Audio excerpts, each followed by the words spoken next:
Jumpa lagi dengan saya, Willy The Rooms, di The Sinners Channel.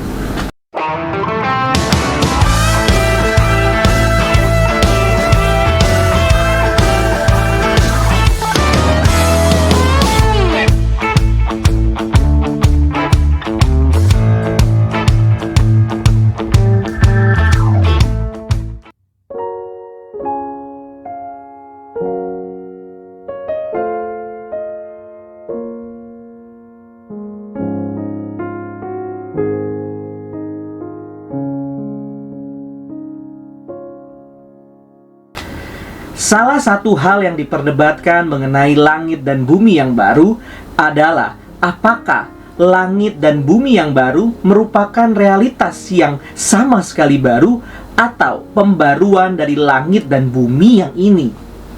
Dengan kata lain, apakah pada akhirnya langit dan bumi ini akan dihancurkan kelak secara total dan digantikan dengan langit dan bumi yang baru, atau akan direstorasi atau ditransformasi menjadi langit dan bumi yang baru.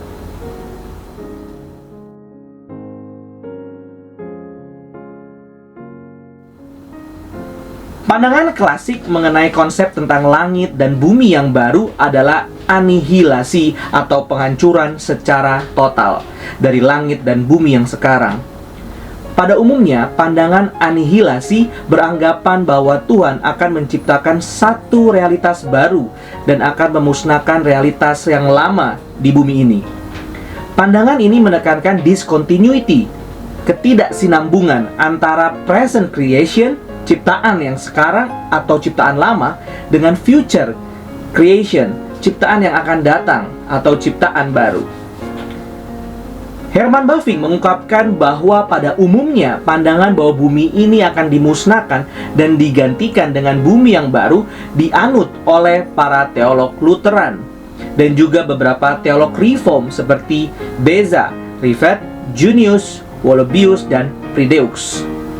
Pernyataan bahwa para teolog Lutheran umumnya menganut pandangan anihilasi juga dituliskan oleh Berkouwer. Pengakuan harapan akan langit baru dan bumi baru kemudian dapat dipahami hanya dalam kerangka pemusnahan total ini, yang akan segera diikuti oleh creatio ex nihilo yang bebas dari kontinuitas apapun dengan dunia lama. Teolog Lutheran abad ke-17 menerima posisi ini dengan kesimpulan yang aneh.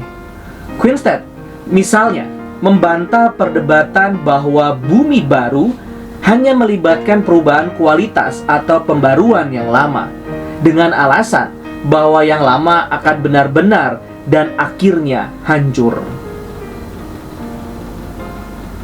Lebih lanjut, Berkouwer menyebutkan beberapa teolog Lutheran lain yang menganut paham anihilasi, seperti Althaus, lalu ada Clifford, ada Hess. Bagian-bagian Alkitab yang menjadi landasan mengenai penghancuran bumi yang pertama antara lain: segera sesudah siksaan, pada masa itu matahari akan menjadi gelap dan bulan tidak bercahaya dan bintang-bintang akan berjatuhan dari langit dan kuasa-kuasa langit akan goncang. Pada hari itu langit akan lenyap dengan gemuruh yang dahsyat dan unsur-unsur dunia akan hangus dalam nyala api, dan bumi dan yang segala ada di atasnya akan hilang lenyap. Pada hari itu langit akan binasa dalam api dan unsur-unsur dunia akan hancur karena nyalanya. Beberapa bagian Alkitab lain yang dianggap menunjukkan bahwa pada akhir zaman langit dan bumi yang pertama akan dihancurkan, seperti Wahyu 21 ayat 1, Yesaya 65 ayat 17, Yesaya 66 ayat 22. Penghancuran bumi pada akhir zaman ini pada umumnya juga dianut oleh kaum dispensasionalis. Seperti Wilmington meyakini bahwa fakta tentang penghancuran bumi dicatat di dalam Alkitab. Wilmington merujuk pada ayat-ayat Alkitab seperti langit dan bumi akan berlalu, Matius 24 ayat 35. Pada mulanya, ya Tuhan, Engkau telah meletakkan dasar bumi dan langit adalah buatan tanganmu. Semuanya itu akan binasa. Ibrani 1 ayat 10-12. Dan tentu saja rujukan utamanya adalah 2 Petrus 3 ayat 10 dan 14. Ayat 10. Sekalipun pada akhir zaman seluruh pemberontakan terakhir sudah dilenyapkan, termasuk para nabi palsu, antikristus dan iblis, namun menurut penganut anihilasi, penghancuran langit dan bumi masih tetap diperlukan karena noda-noda dosa itu masih tetap ada. David McLeod menafsirkan kata baru dalam Wahyu 21 ayat 1 sebagai anihilasi terhadap ciptaan ini. Ketika Yohanes berkata baru, kairos, yang mungkin berarti alam semesta yang sama sekali baru yang terbuat dari bahan-bahan baru dan bukan hanya renovasi langit dan bumi saat ini. Karena dia menulis langit pertama dan bumi pertama meninggal dunia. Demikian juga tokoh dispensasionalis lainnya. Dwight Pentecost dengan tegas mengungkapkan bahwa pada hari akhir milenium, yaitu kerajaan 1000 tahun, langit dan bumi yang pertama akan dihancurkan dan Allah akan menciptakan langit dan bumi yang baru sebagai tempat Allah memerintah untuk selama-lamanya. Pentecost menuliskan pandangannya tentang penghancuran bumi ini sebagai berikut. Setelah pembubaran langit dan bumi yang sekarang ini, pada akhir milenium, Tuhan akan menciptakan langit baru dan bumi yang baru. Yesaya 65 ayat 17, Yesaya 66 ayat 22. Di Wahyu 21 ayat 1, dengan tindakan penciptaan yang pasti, Tuhan memanggil menjadi surga yang baru dan bumi yang baru. Ketika Tuhan menciptakan langit dan bumi saat ini untuk menjadi tempat pertunjukan teokrasinya, maka Tuhan akan menciptakan langit baru dan bumi baru untuk menjadi tempat kerajaan teokratis abadi Tuhan. Keyakinan kaum dispensasionalis yang menganut paham premilenialisme terhadap penghancuran bumi merupakan konsekuensi dari sikap pesimistik terhadap dunia dan pemerintahan yang berlangsung saat ini. Berlawanan dengan kaum postmilenis yang optimis bahwa dunia ini akan semakin membaik.